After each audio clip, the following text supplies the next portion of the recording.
Surviving side control. Now, when you say side control, you have to be understanding in this environment, there's multiple versions of things. So what I like to do, I like to have a set list with names. I have notebooks and I name things the way that I name things. If you go to another academy, like you have the dead orchard to the truck, and that's a brilliant way of teaching because your students are going to have a reference point. If I say side control and then you go upside down, I don't know. I don't know what's weird anymore. I don't know what's normal anymore. If I get you to lay down, head this way, please. For the sake of argument, for this demonstration, the idea of side control, let's scoot this way just a little bit. Freeze. I've passed his legs and now I'm on the side looking for control. All right, so now you have head and arm side control, cross body. Okay, so my elbow is here, my hand is here.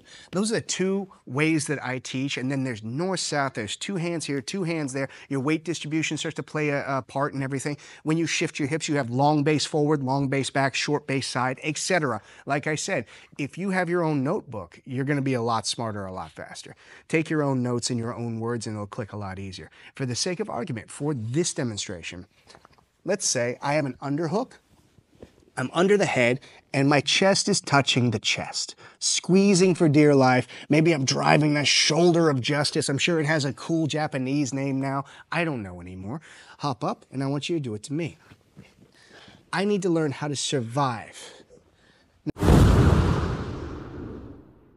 From here, I don't want to be flat. I want you to start to push your chest forward and squeeze and hug until my voice starts to change. I want it to be a little, yeah, you're winning. Good work. I want you to drive your shoulder into my face until I can't turn into you. That's terrible for me, Tap. That's going to work. There's a bunch of weight distribution things to understand. Right now, if he's just hugging onto me chest to chest, squeeze, yes, good work. My forearm is going to be kind of like an antenna. I don't necessarily want my arm out right now because he can start to move and collect. You're okay. Don't worry about it. Come back.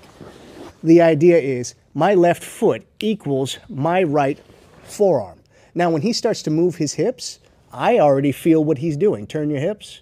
I can feel everything that this person is doing, and that can help me with my escapes. So think of your connecting hand as an antenna, okay? It's going to be a sensor. I know what he's going to do next. Now, from here, I never want to be flat. I want to be on my side, okay? So for the sake of argument, you're on your knees, correct? You're not sprawled out, no long base, freeze here. I'm going to make sure that I'm on my side. How do you feel? Okay, pause here.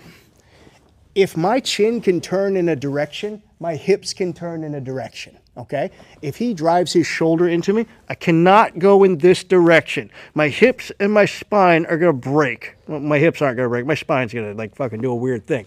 If I can turn towards him, I will turn towards him. My forearm is the feeler. This arm is going to connect him to me. That's very important. I'm not looking to, lift your head for me. I'm not looking to bench press this person and be super fucking flexible. I can't. The idea is, how much do you weigh? 85. 85. Freeze here, be solid. I cannot move 85 of will, but I can take 5 of it and connect it to me. Be solid. I can move 5, can't I? That's pretty easy, okay? So my job isn't to try and move him, flexible me. I'm gonna make a connection to him, okay? Now from here, I can use my foot, but I can also connect to myself. I'm gonna do this without you in just a second, but what I'm gonna do is I'm gonna swing my legs and pull my shoulder out from underneath me. Now I'm literally adding weight to somebody. I'm heavier than you are right now.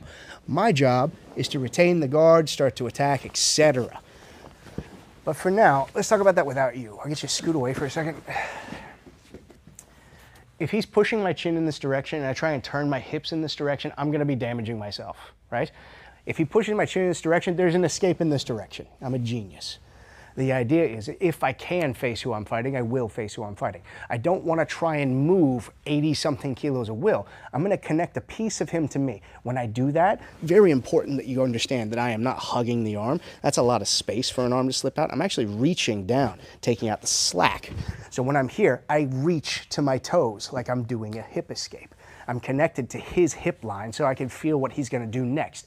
And now from here, I've got my foot planted, I'm nice and solid, I'm gonna decide how to escape. Let's say this version, I'm gonna lock my core. So there's 3 points of connection to talk about for jiu-jitsu. There's connection to an opponent, there's connection to the ground, and then there's connection to yourself. If I just lift my legs and go, that was kind of fucking useless. But if I connect all the parts of my body and swing my legs, I can move all of me. So what we're doing when we do this is not up, it's to the side. So I'm swinging my legs towards my partner, and the only thing in the way of me is me. So I'm gonna pull my shoulder out from underneath me. Now that's allowed me to get on my side. We're not going over escapes. I'm talking about survival.